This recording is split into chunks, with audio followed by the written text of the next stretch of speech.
which is actually the third webinar of the webinar series on religion and politics in the Muslim world, emerging directions and future prospects, organized by the Policy and Area Studies Research Unit of the Department of Political Science at International Islamic University of Malaysia. I am your moderator for today's session, and my name is Dr. Muhammad Fawz Muhammad Zeki, Assistant Professor in the Department of Political Science at IIUM. Actually, we are thrilled to have each and every one of you here today for this event. Islam and politics in Bangladesh are deeply intertwined, reflecting a complex relationship that has evolved over the country's history. As a predominantly a Muslim nation with a rich cultural heritage, like many other Muslim countries, Bangladesh struggles to balance its Islamic roots with secular ideals envisioned during its struggle for independence in 1971. This phenomenon has produced still unresolved significant political questions in Bangladesh, such as A, political authoritarianism, B, marginalization of Islamic political movements, C, the rise of religious extremism, and the D, issues around minority rights. Hence, Bangladesh is a good case study to reflect on the multifaceted nature of the dynamics of religion and politics in the larger Muslim world. And also, it's a good case to understand the challenges this relationship brings to a polity in a particular state. To reflect more and deeper into these aspects and dimensions, we have with us today an esteemed scholar who is none other than Professor Sayyidul Islam. We are very much honored to have him with us today. Let me introduce Professor Sayyidul Islam to our audience.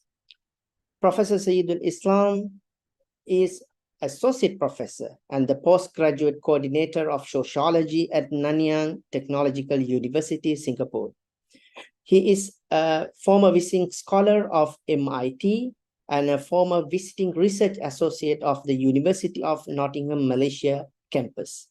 He got his bachelor's degree in sociology and anthropology from International Islamic University of Malaysia with the Royal Education Award and Jamaluddin Yaqub Award 2000.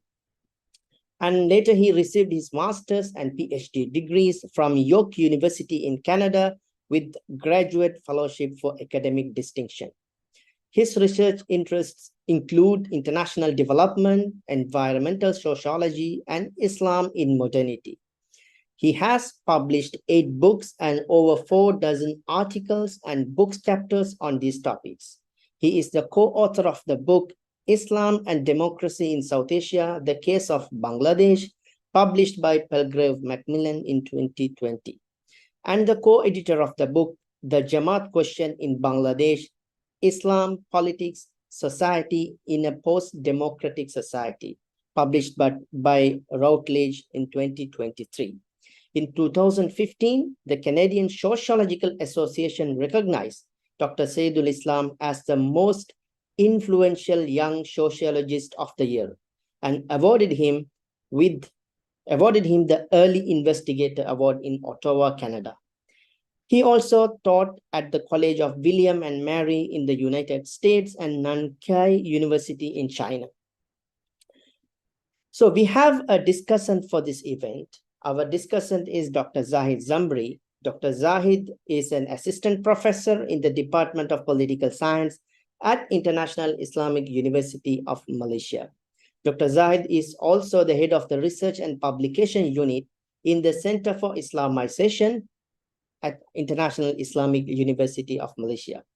His research interests are political philosophy, politics and ethics, and public policy. Finally, let me share a few information about today's program. Firstly, about the structure of this program, the speaker will present his ideas for 30 to 35 minutes roughly. Then we will open the floor for Q&A session and comment session. And the participants can ask questions directly, or they can write their questions in the chat box. Secondly, we have given a link in the chat box if participants want an e-certificate for their participation, they can register their names. Now it's time to listen to our guest speaker. I think without further ado, I would like to invite again Professor Sayyidul Islam to share his thoughts on the dynamics and interplay between religion and politics in Malaysia. Prof, the floor is yours.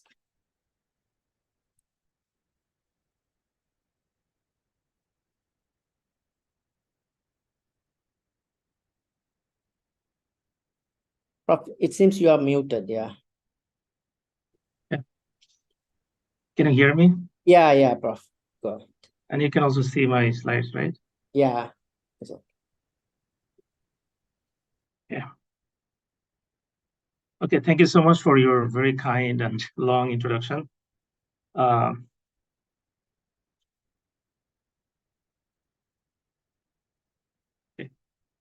Dear moderator, discussant, guest, my colleagues, teachers, ladies and gentlemen, Assalamu alaikum wa rahmatullahi wa barakatuh.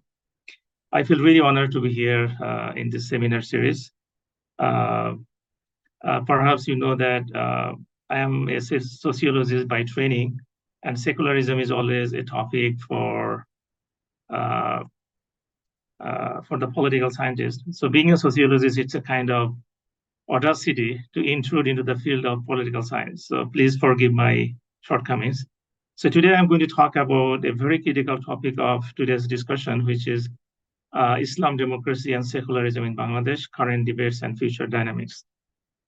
So in the next 30 minutes or so, what I'm going to do is, these are some of the things that I'm going to talk. A little bit of background about Bangladesh for those who are not familiar with the Bangladeshi politics. And then I'll be spending a bit of time on the modalities of secularism. And then towards a secular plan by Bangladesh Awami League when it came to power in 2008. After that, I'll be talking a bit about the human rights violation, new political cultures, and finally, secularism, the Bangladesh model. Okay, so just a bit of background about Bangladesh. We all know that Bangladesh is the third largest Muslim country in terms of population. Currently, it has more than 170 million people, and among them, 151 million are Muslims. And Bangladesh partitioned from India in 1947 as East Bengal, later East Pakistan, with Pakistan along with religious identity. For us, you also know that Bangladesh gained independence from Pakistan in 1971 through a 9-month-long independence struggle. So the question is, what are the main causes for independence? So there are a lot of complex reasons. So there are two fundamental reasons here. One is the socio-cultural differences and economic disparity with the mainland Pakistan. And also there was a hidden hand of India in the disintegration of its powerful Muslim neighbor. And from the Indian perspective, 1971 war was India's greatest victory. And that was discussed in December 2021 in a seminar in India. And the independence struggle in Bangladesh was led by Sheikh Mujibur Rahman and his party, Bangladesh Awami League, which is now in power. Just as geopolitical significance of Bangladesh, there are a number of reasons. So let me just highlight few. Bangladesh is the third largest Muslim country, as I mentioned, and the second in the region. It is also located within the geostrategic frontier of India, South Asia's most powerful country. And Bangladesh has close proximity with China, which is Asia's largest power and considered as a strategic rival of both US as well as India. So India's national security interests dictate that Bangladesh is not permitted to be so-called Talibanized. Secularization of Bangladesh. Bangladesh Awami League is inherently a secular political party and dreams of establishing Bangladesh as a model Muslim majority secular democratic state. But there are three fundamental obstacles behind this plan. The first one is Jamaat Islam in Bangladesh, which is a popular political party among the Muslims who want the power of Islam in the political landscape, and then the patriotic elements within the army, and finally the Islamic education madrasa system or Islamic and other social institutions in general. So Mr. Wajid, who is basically the son of current Prime Minister Sheikh Hasina, he collaborated with another person, Sia Bhakpo, and they wrote an article, and that was published in Harvard International Review, and that is believed to be the blueprint for current government's plan of action. And the name of the article was "The Stemming the Rise of Islamic Extremism in Bangladesh."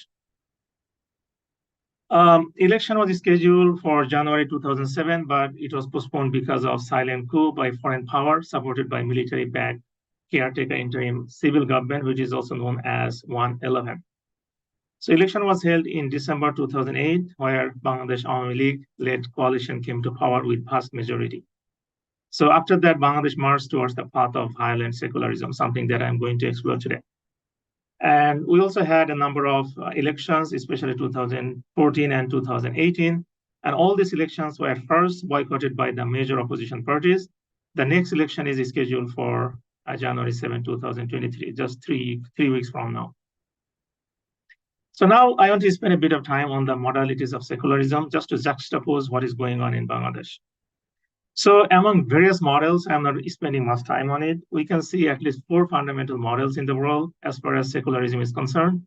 So secularism is basically known as the separation of the state from the religion. Also, this worldly orientation where the whole notion of the afterworld or hereafter is inherently absent in secularism.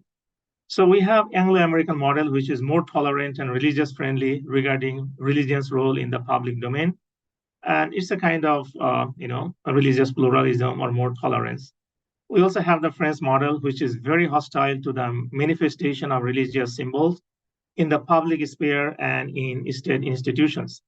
Indian model, at least in paper, secularism is treated as the opposition of communalism, implying a tolerance of all religions equally. Turkish model, especially the Kemalism, that suppresses the religious domain, eliminates the public visibility, and interferes in the public domain of religion, which is largely tantamount to the French model. So the question is, what are the nature and dynamics of secularism in Bangladesh, and what are the implications for the nation in particular and Muslims in general? Now, let me talk a bit about the secular plan of Bangladesh Awami League after it came to power in 2008. The first one we can talk about is 1972 Constitution. And it was the first constitution that was modeled on social communism. And it was this constitution actually blocked multi-party democracy, banned religion, basically Islam-based parties, associations, and societies. It curbed media freedom, and the fundamental principles include nationalism, secularism, democracy, and socialism. The Fifth Amendment to the Constitution in 1975, after Mujibur established absolute trust in Almighty Allah, God, and deleted secularism. This amendment was declared illegal by the Supreme Court in January 2010, which is basically done by the Awami League government, and the regime voted to restore the Constitution of 1972. The second one towards the secular plan was the maligning Islam. The then state minister, for example, declared with a severe tone that if Allah can try people after millions of years, why can't we try the war criminals? So he's basically referring to the collaborators in 1971, largely referring to the Jamaat Islam in Bangladesh. The Prime Minister of Bangladesh voted to enact laws that will facilitate equal rights in the inheritance to the females, which is a blatant coup on Islamic laws. A state-sponsored author claimed that Mujib was among the Khalifatul Muslimin. He further comments that Mujib's doctrine is secularism, and denying secularism is tantamount to denying Quran. So these are some of the examples of maligning Islam. The next one is politicization of war crime issue. Jamaat leaders opposed separation of East Pakistan from the mainland, but they were not involved in any war crimes at that time. Perhaps there are some, but they are not tantamount to war crimes as far as I'm concerned. The War Crimes Tribunal was politically maneuvered and used selectively to humiliate and annihilate Islamic personalities and suppress or wipe out the Islamic influence in politics. So far, top 5 Jamaat leaders were hanged to death, while several others died in custody or jail. This short trial and subsequent humiliation of leading Islamic scholars and personalities were intended basically to reduce the good reputation of the religion of Islam in a country which is already under pernicious influence of Western as well as Indian cultural aggression. The trial was planned under a legislation that is not compatible at all with international standards. This politically motivated trial is, according to International Bar Association and other legal experts, including U.S. Ambassador for War Crimes Stephen Raab, it's a kind of mockery of justice and intended basically to prosecute opposition political leaders. The next plan was targeting the Islamic social institutions. And this is exactly what Shazib Wajajoy and his colleague wrote. That these secular schools would be deterrent to the monopoly of education that madrasas currently enjoy. Relying on Saudi and Kuwaiti funding that dictates the role of Quranic memorization is counterproductive for the nation. So what happened over the years is that concerted efforts were made by atheistic as well as ultra-secularist and socialist forces in the country to remove Islamic principles in Bangladeshi legal sphere related to family life in the name of emancipation of women. The next thing that happened is army massacre. The patriotic elements in the Bangladesh army played a role in checking the gross misrule, blatant secularization, and country's past Islamization in the post-independent Bangladesh. In February 24 to 25, 2009, just within months of Bangladesh Awami League coming to power, 67 top-ranking army officers, including the Director General of BDR, Bangladesh Rifles, were massacred at BDR headquarters in a staged mutiny. Those murders were well respected for their patriotism and professional integrity. It was reported that, in the national and some international media, that this carnage was done largely with the direct behest of the foreign powers with active involvement of Bal high-ups. The next one is campus violence. A reign of killing, beating, rape, and extortion had been carried out by Bangladesh Awami League cadre in the universities throughout the country, with Shibir Islamic Student Organization members especially targeted. The year 2009 saw the death of 251 persons and the injury of more than 15,000 persons through political violence. By 2022, the total death reached over 2,000, while the injury became over 135,000. The main victim was Shibir activists. So far, over 200 civil members were murdered and thousands more injured by hooligans of the ruling Bal. Thousands, mostly students, were arrested without warrant since 2009. The State Minister of Home Affairs ordered police to uproot Shibir from all educational institutions in Bangladesh through combing operation.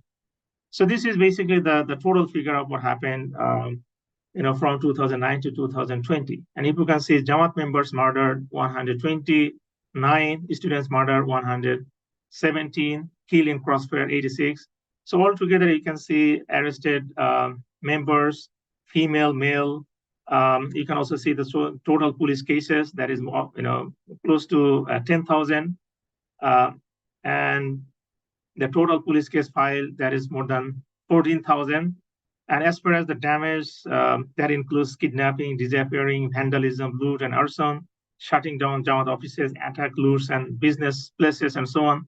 So altogether, actually, the party itself lost more than 150 crore taka, which is equal to 66 million ringgit.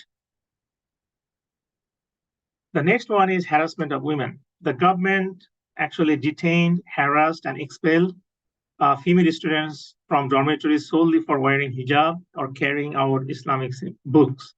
So any books that is written, that is Islamic books, are kind of termed as some kind of jongi books. Many young hijab-wearing girls were detained, harassed by the law enforcement authorities, and interrogated despite having no allegations at all. On the other hand, we also see reports that many others have been coerced into to involve in illicit sexual services to the male leaders of the student wing of the ruling party. So far, these are some of the plans, the path towards secularism in Bangladesh under the current regime, something that I just mentioned.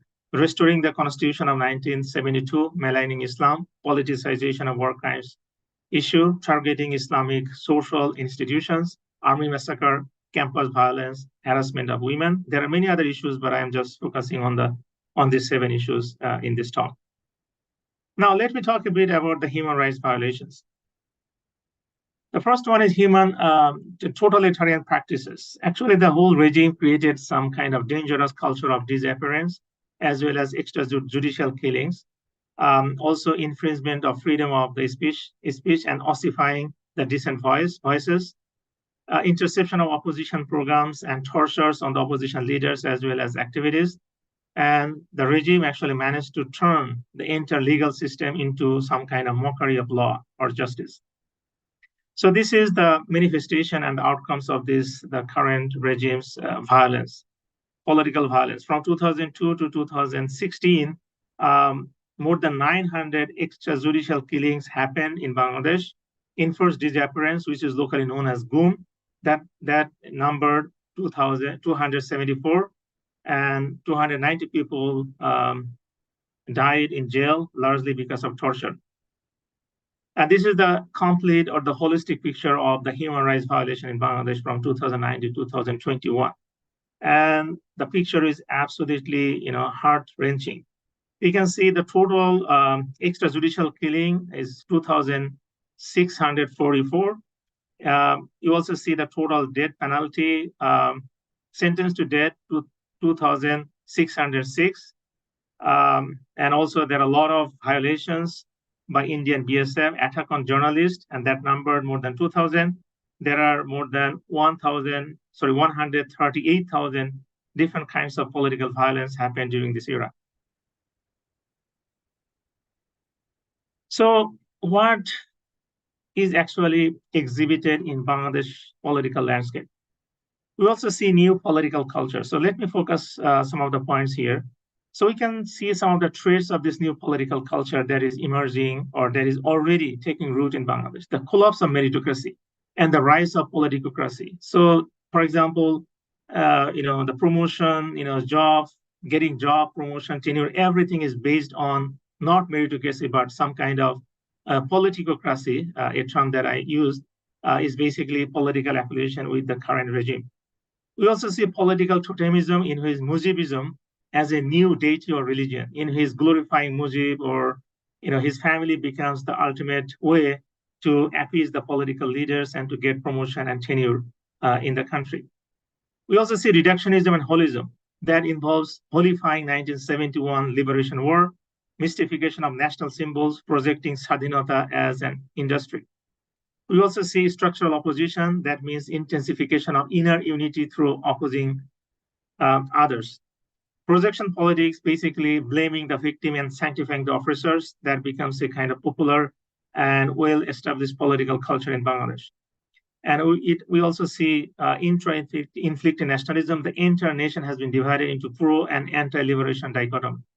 And the people who oppose liberation in 1971, sometimes, it is a constructed sort of adversary, and they are automatically kind of enemy of the whole nation.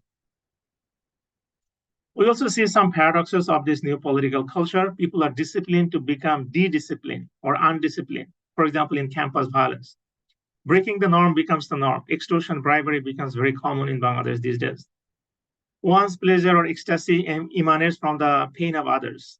For example, Bal gets solace by killing the opponent. In 2006, we see that some of the opposition political activists were killed with the stick and boat wars.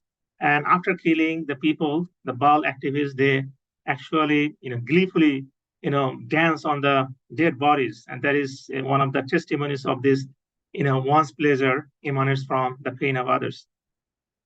And we also see the unthinkable becomes not only thinkable, but also a normalized social phenomenon. For example, mega corruption, bank loot, theft of the national reserve, and so on are some of the examples.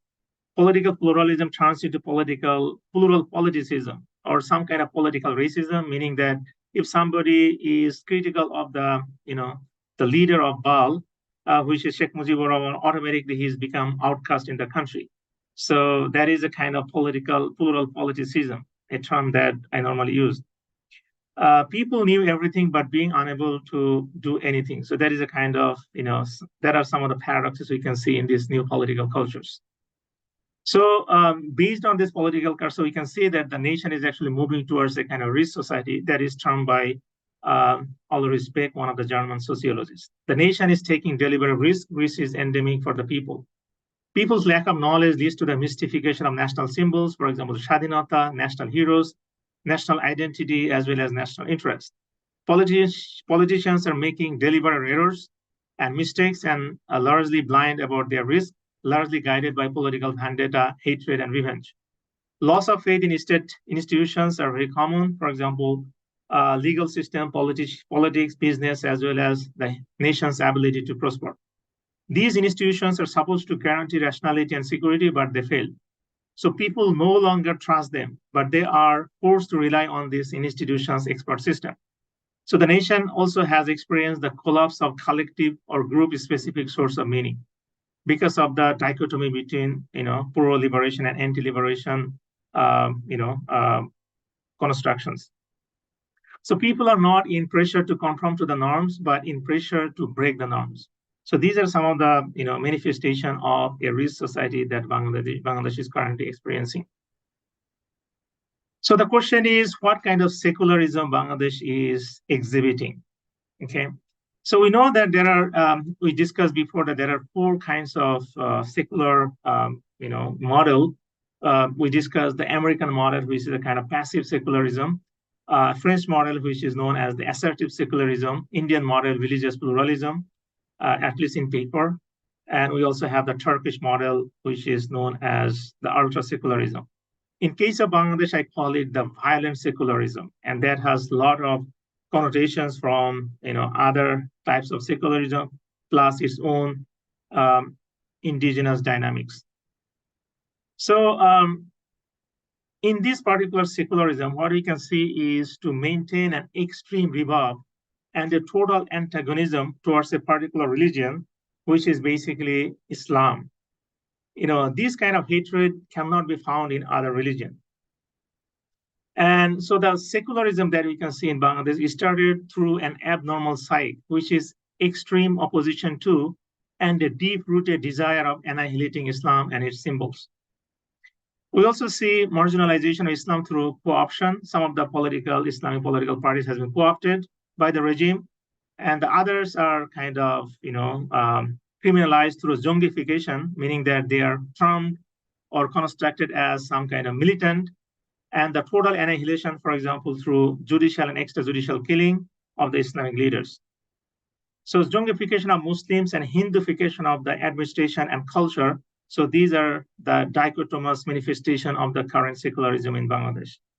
We also see that this secularism is also colluded with 9/11 when George W. Bush had the war on terror. So they try to collude this kind of fight against the Islamic leaders as a kind of war on terror as well. And this secularism is also deeply embedded in kleptocracy as well as fascism. So I don't have time to discuss about the huge amount of kleptocratic fascist elements. If we're interested in know more about it, there is a wonderful documentary, just 12 minutes and 20 seconds, The Thieves of Dhaka, a tale of grand corruption in Bangladesh. You can just watch it and you can see the massive and the grand corruption happening within this nation, something which I call the kleptocratic fascism. So Sheikh Hasina's violent secularism is a combination of at least 6 extreme elements. So this is basically a summary of my whole presentation. And this is my last slide. And these 6 extreme elements include extremely, Islamophobic, this secularism, extremely violent, extremely pro-Indian or pro-Hindu, extremely kleptocratic, extremely fascist, and extremely anti-democratic, which is also known as mastanocracy or gangster democracy. So to my understanding, this is a kind of cancer for the nation in general and Muslims in Bangladesh in particular. So the question is, what is the future of Bangladesh? Another Somalia, another Turkey under Kamal, another Rohingya, another Gaza under Indian occupation? So it all depends on the people of Bangladesh. Thank you so much. Thank you very much, Prof, for your insightful presentation. And today now we are moving, I think it's time to listen to Dr. Zahid and his observations and comments on your thoughts. Okay, Assalamualaikum. Yes, yeah. Assalamualaikum to all. Thank you, Dr. Saidul. Very insightful presentations. Thank you for having me as the discussion. Dr. Zaki, can you hear can I close the door for a while? Yeah. Okay. Because I'm listening, yeah.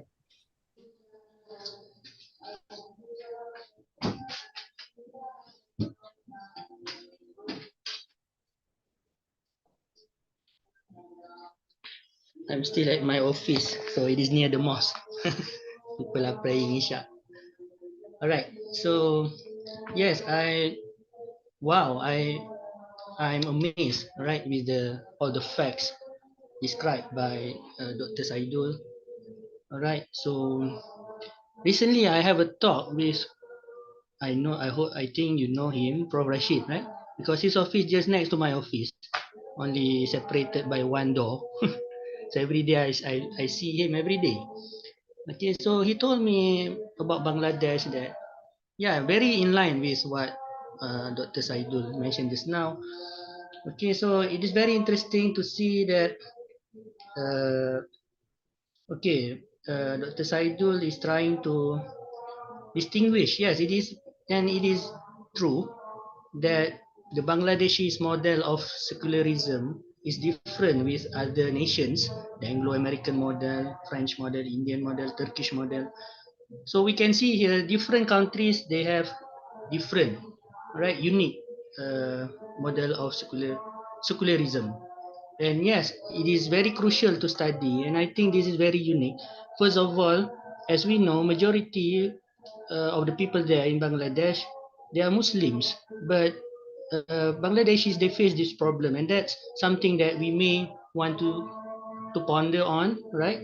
Why the majority are Muslims, but they are trying to go for secularism. And again, as mentioned by Dr. Saidul, maligning Islam, right? Why they think that the majority seculars, why they think that, why they hate Islam, right, in the first place? Perhaps that point can be elaborated further later. Wallahu alam, maybe uh, was it because of the role of the ulama back then, right? So yes, meritocracy versus politocracy. So now the question, like mentioned by Dr. Saidul, is not to change the norms, but how to break away from the norms, right? So you can see the paradox here, right? And this is very interesting because maybe as a sociologist, he can explain more on that part, right? I think that part, usually political scientists, they are lacking on that, right? We need to say another thing is, uh, yeah, Baal gets solace by killing the opponent, right? Dancing over the dead bodies. So this kind of thing, all right, maybe we can, this is very important to study, even though maybe it is related uh, to the new norms, right? The new norms created by the secularists. Blaming the victim and sanctifying the oppressors, all right? Bribery became norms. Mujibism as the new religion. Okay, all of this, I think, again, uh, can be a good, okay, interesting topic for studies. Goom, right? Pro Rashid mentioned to me, if you go back then, you will goom, you will go goom. So yes, so that's the problem, right? Disappearance of important persons.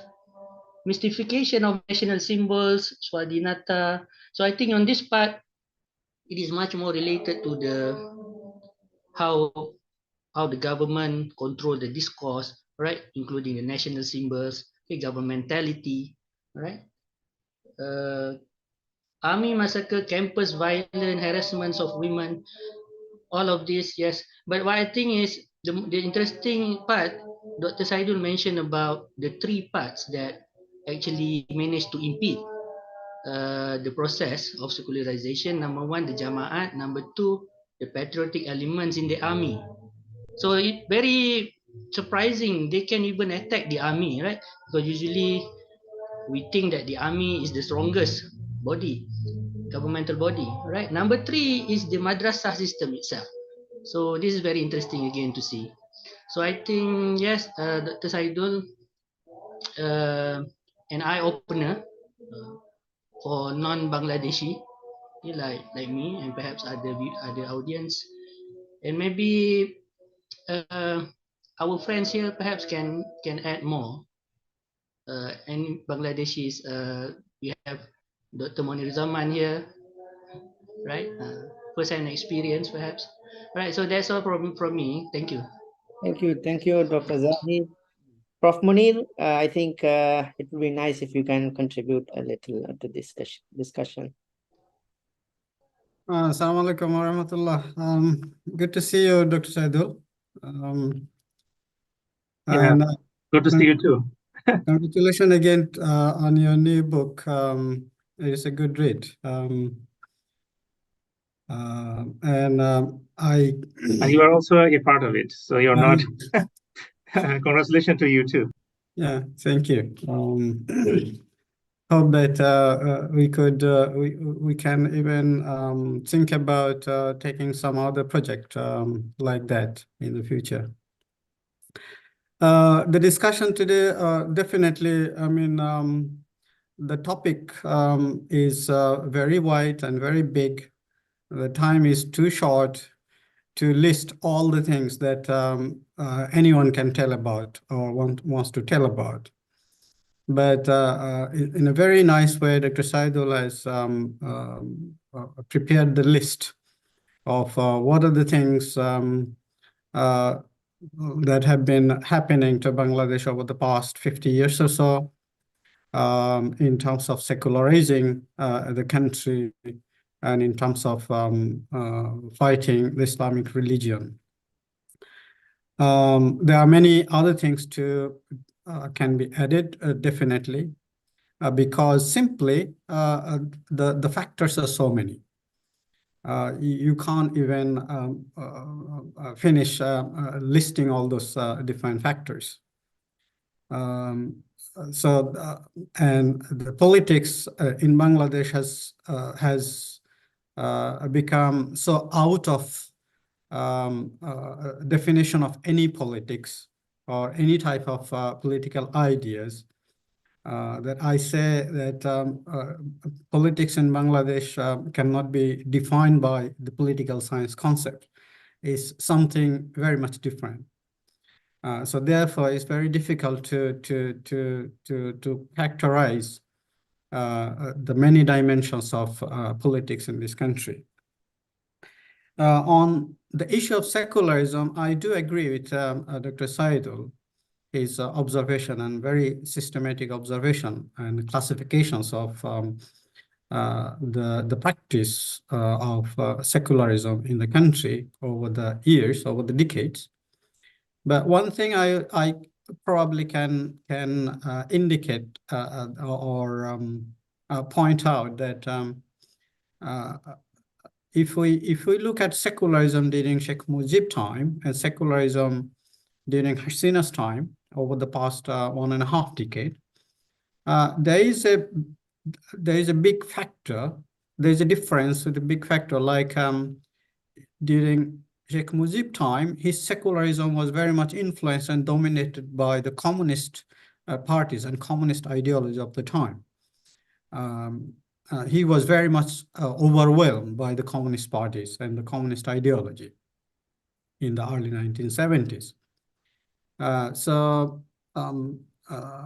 and that Communist Party ideology or influence, of course, had a very devastating effect on Islam or religion, definitely.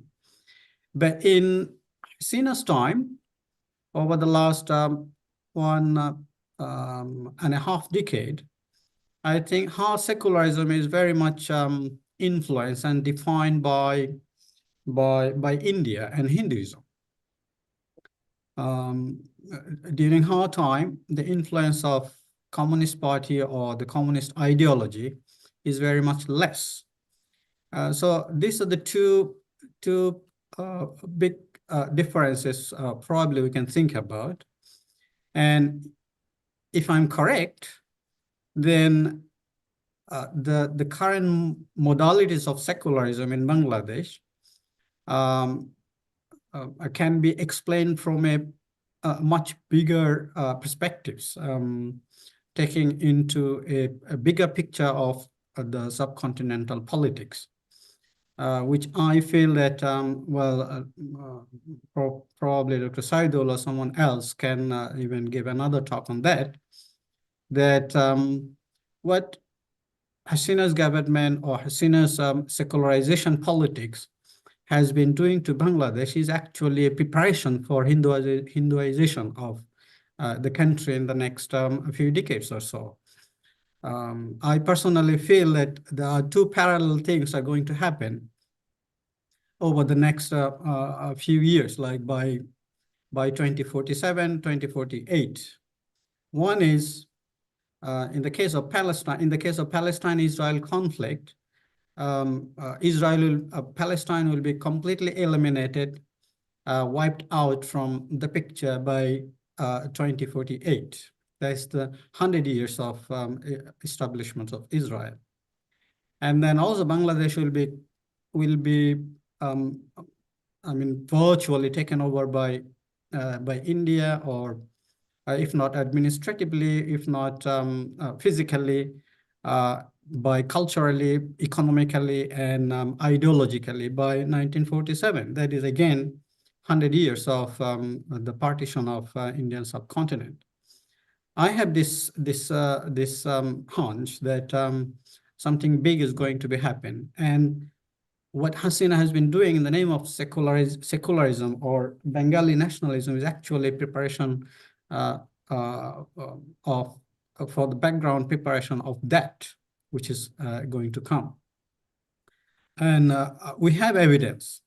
What Dr. Saidul has mentioned, referred to a little bit, like in the administration, the Hinduification, as he said, of culture, as well as more secretly what's going on in the stratification of the administration, putting the Hindu nationals, the Hindu citizens in them. If you go there, look into deep the layers of administration, any layers of administration, national, local, you will find that below the topmost level, you'll find many of them out of 10, maybe you will find 3 or 4 are Hindu.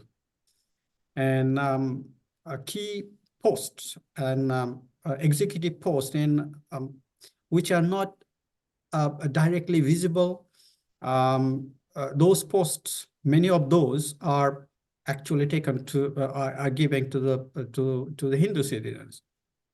And well, personally, I don't have anything personal against anyone Hindu, but then in the context of Bangladesh-India relations, there have been deep distrust about the Hindus and their role in Bangladesh politics. So they are. This is a big factor, I think, which India has been trying to infuse into Bangladesh politics, so that the country is not physically taken over, but then in the next 2 decades or so, effectively, the administration or economics, society, culture, everything will be basically taken over by the Hindus' ideology. So that's the second point. The third point that I wanted to, I think I would be differing a bit with Dr. Saidul on the issue of Islamophobia. The current government has been very, very clever in playing politics against Islamic religion. Islamophobia, in that case, is not something that is used as a common term or a common policy for everyone. In Bangladesh, there are many different Muslim communities. Yes, Islam is one religion, but there are many different political and other denominations there. So Hasina's government, you analyze the policy, you will find that Hasina's government is not intolerant to Islamic political parties or Islamic organizations or Islamic groups who are not challenged to her or to her government. She's only very harsh and non-compromising with those parties that are considered to be very challenging, that is considered to be risky for her power. Jamaat Islami is an example for that. And occasionally she would be acting harshly against one group, but another time she would be co-opting them in national politics. We have seen the case of Hifazat Islam. So her policy of Islamophobia is not how do I say? I mean, applied across the board in the similar fashion. Rather, she's very selective in identifying the enemy and then being harsh on them. Because publicly, if you see, she has taken many projects which are clearly Islamic, like 100 or so model mosques around the country. Though it is financed by, of course, some outside agents, but then this is a public display of her attitude towards Islam, that she likes Islam. She didn't say anything publicly against Islam as a religion. Rather, she would be very specific when she would identify her Islamic enemy or Islamic opposition that she feels it is a threat. And of course, because of past political reasons and factors, the Jamaat Islami, of course, is a target all along since 1971. But then, Islamic factor is also, of course, there. So it's political and Islamic both that Jamaat Islami is a factor for Sheikh Hasina's secularism. So I think these are the few things I wanted to, bring to the table. Thank you very much. Thank you, Prof. Dr. Marzuki, do you want to share anything? Thank you, Dr. Zaki and Dr. Saidul, and very good to see Dr. Muniruzzaman here. Good to see you. Haven't been seeing you quite some time. Well, it is a very insightful presentation by Dr. Saidul about the secularization process or plan that taking place in Bangladesh. And when I saw the presentation, I think that this is something that that befalls many Muslim countries in the world. the process of secularization and also de-Islamization.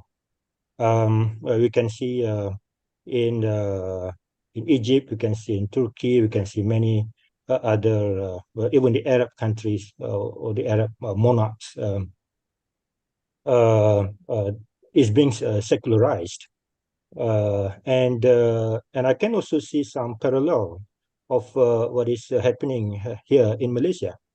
You could be surprised that Malaysia has been like Bangladesh, we are a Muslim majority country. The constitution, you mentioned about 1971 constitution. We have a 1957 constitution. There was a debate whether it is a secular constitution or not secular. The secularists in this country maintain that the 1957 constitution is secular, whereas the Muslim, especially the conservative, would say that no, it is not secular. Nothing the constitution says is secular. And the fact that we have International Islamic University funded by the government, and we have Sharia laws in Malaysia. Malaysia is not a secular state. Neither it is an Islamic state too. So it is rather in between. But we have those elements that would deny that Malaysia is like what you say. It is not passive secularist like America. We are not like France, assertive secularism or laicite kind of secularism. No, it is not here in Malaysia. But there are secularists in Malaysia that is trying to de-Islamize the country. Today, the federal court, for example, declared or a law. This is an archaic law, something to do with women, married women, being taken away by other men. It was a crime. I come across a crime in Malaysia under the civil law, the penal code. But the court says that no, it is not a crime. It is archaic and it is against the concept of equality before the law, because the woman, the wife, is considered as a chattel. Then I would say that, as I argued somewhere, that the process of secularization has begun, particularly in the court, in the judiciary, where the court also knocked down some Islamic laws.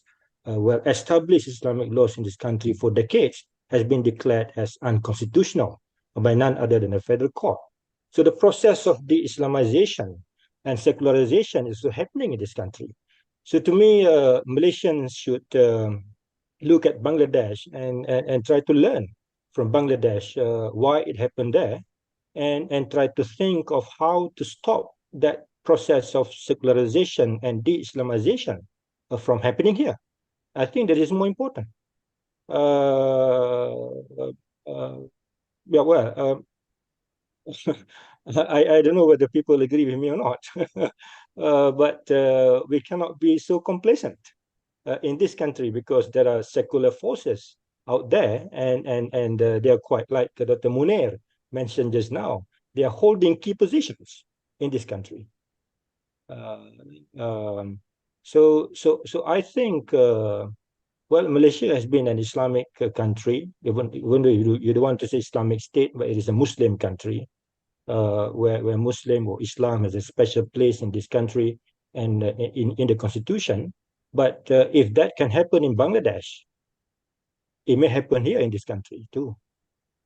So thank you very much for that insightful presentation, which struck my mind that if that can happen in Bangladesh, nothing will stop it from happening in this country too. Thank you very much. Thank you, Dr. Prof. Marzuki. Prof. Saidul Islam, I think if you can respond to some of these observations. Okay, thank you so much. Yeah, I'm delighted to hear some of the insightful comments as well as suggestions from the commentators. One of the comments from Dr. Zahid is very insightful. Why people actually hate Islam in Bangladesh? I think it's very much, the answer is not easy. It's very complex and very much deeply rooted in history.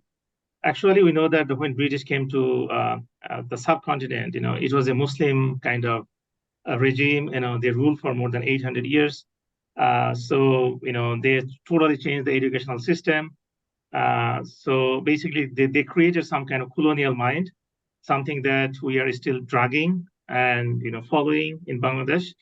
So basically, to create a group of people who are Indian in blood and color, but they will be British in terms of taste, intellect, and morality. Unfortunately, even though Bangladesh got independence twice in 1947 and 1971, this kind of colonial mind is still persist. Inter-educational system everywhere, we can see that. And later on, rather than decolonizing the mind, we also see the intensification of colonial mind. So this is still persisting, and currently the inter-educational system has been further changed to make people kind of subjugated to the, previously it was the British hegemony, now it is basically the Indian hegemony. So if you look at the educational system, that is totally a different topic, but that is happening in Bangladesh. So this is number one. Secondly, the Indian hegemony is, previously perhaps we can have some check and balances, but it is deeply rooted in Bangladesh. And the current regime is basically subscribing to, and not only subscribing to, but to installing the Indian hegemony in Bangladesh. So that is second reason. The third one, as I mentioned, that there are some, new kind of secularism, which is deeply anti-Islamic. And this is, deep-rooted hatred against Islam. And that is kind of galvanizing or castigated in the mainstream media. You will be surprised to know that even some of the symbols are not tolerated. Recently, one of the national universities, there in the logo, it just said, Rabbi zidni ilma. I mean, the meaning of it, oh God, please enhance my knowledge. That term has been erased from the logo. So even the simple kind of symbolic things are also not tolerated in Bangladesh. And also there is another reason, which is 1971. We know that it's a very complex history. Unfortunately, the Islamists, especially Jamaat Islam, they opposed the separation. So, and there was a kind of what do you call some kind of massacre actually happened in Bangladesh by Pakistani army, which is very unfortunate. We also see the meddling of India at that time. But the people, they have a kind of feeling that Islam means supporting the oppressors. So that kind of mentality is still prevalent in Bangladesh, something that the major Islam political parties could not even erase today. So these are some of the reasons why people still hate Islam. And so that is one of the major things we can discuss further, perhaps in another occasion. Dr. Munir, he also mentioned a number of points which are very significant. The secularism by Mujib and secularism by Hasina. Even the Hasina has actually co-opted or taken her own father as a kind of pointer depressor, but she actually has her own sort of secularism. I totally agree with that. And the kind of prediction you mentioned is really heart-wrenching and very alarming. That in 2047 there will not be any Muslim country like Bangladesh. It can be another Gaza or or something like that. And already we can see the Indian hegemony.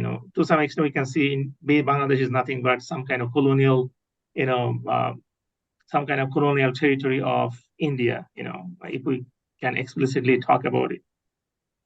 Hinduification is going on in full swing, and I wrote a piece in 2013, I guess, and the title was "Minority Islam in Muslim Majority Bangladesh."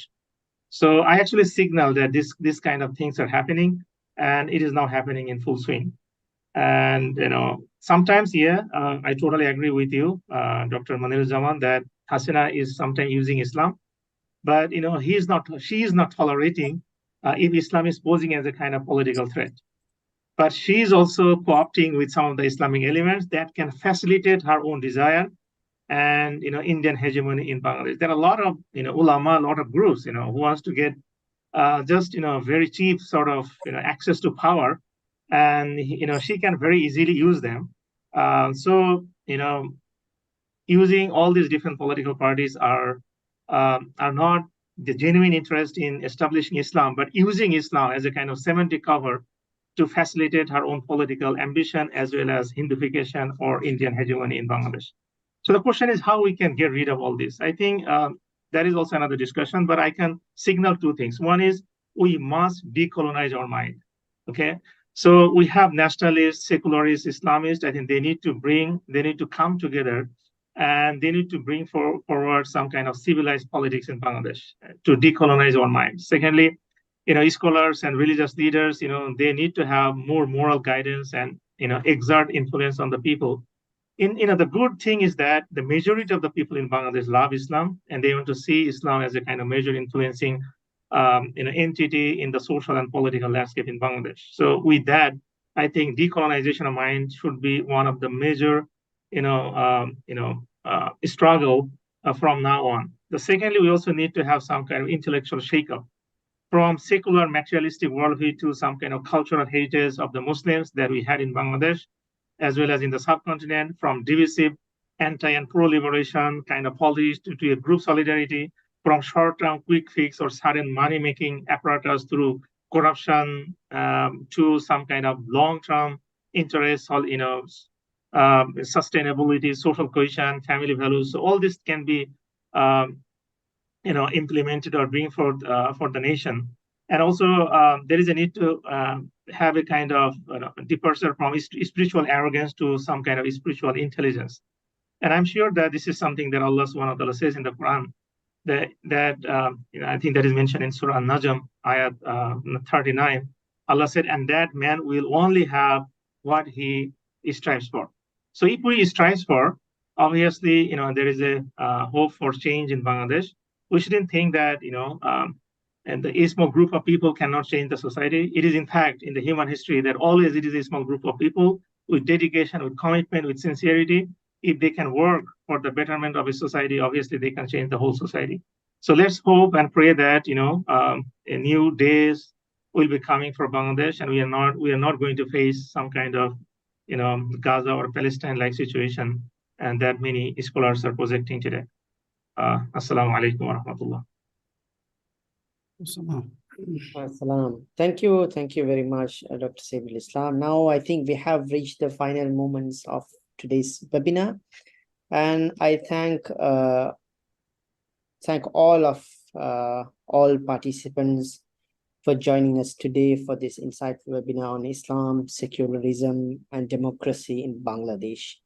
Here, I want to express my deepest gratitude to our guest speakers, Associate Professor Saidul Islam, who kindly accepted our invitation to join in this webinar and share with us some insightful observations on Bangladeshi political landscape.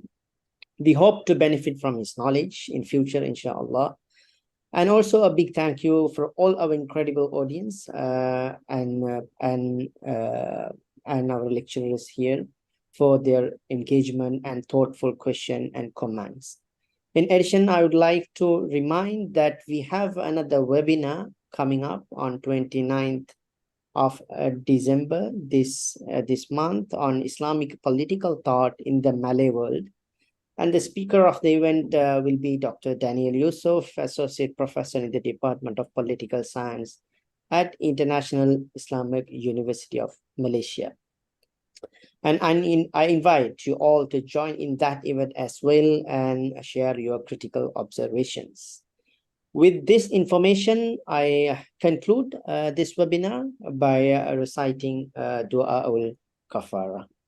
Subhanakallah wa bihamdika asyhadu an la ilaha illa anta astaghfiruka wa atubu ilaik. Thank you all. Thank you very much, Prof. Saidul Islam. Thank you, everyone, for joining. Thank you, Dr. Marzuki and Dr. Munir. Thank you. Thank you very much. Good to see all of you. Hope to see you again. Inshallah. Assalamualaikum. Thank you. Waalaikumsalam. Alaikum salam.